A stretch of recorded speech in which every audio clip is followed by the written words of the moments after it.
In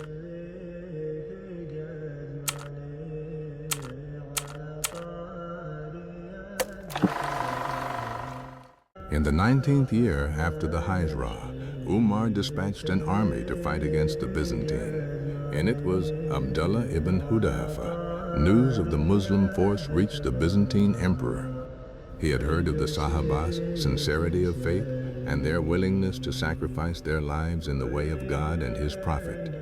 He gave orders to his men to bring to him any Muslim captive they might take alive. God willed that Abdullah ibn Hudaifah should fall captive to the Byzantines, and he was brought before the emperor.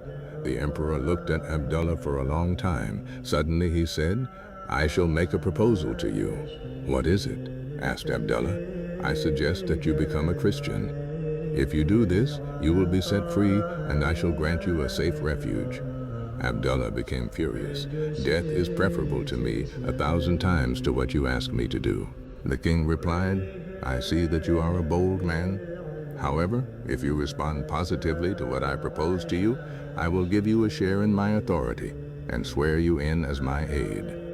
Abdullah, while shackled in his chains, said, "By God, if you give me all that you possess and all that the Arabs have in exchange for giving up the religion of Muhammad, I shall not do so. Then I shall kill you," said the king.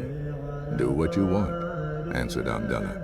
The emperor then had him put on a cross and ordered his soldiers to throw spears at him, first near his hands and then near his feet, all the while telling him to accept Christianity or at least give up his religion. This he refused to do over and over again. The emperor then had him taken down from the wooden cross. He called for a great pot to be brought.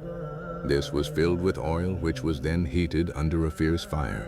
He then had 2 other Muslim prisoners brought and had one of them thrown into the boiling oil. The oil was so hot that the Muslim prisoner's flesh sizzled, and soon his bones could be seen. The emperor turned to Abdullah and invited him to Christianity.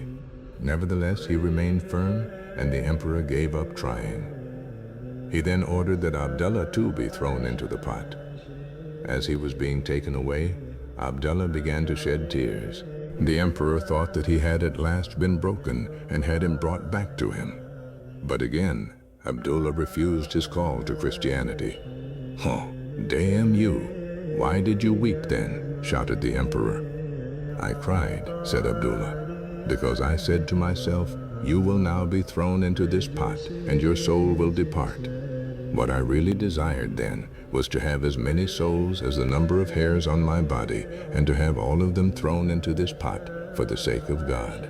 The king then said, "Kiss my head and I will set you free." "All the Muslim prisoners also?"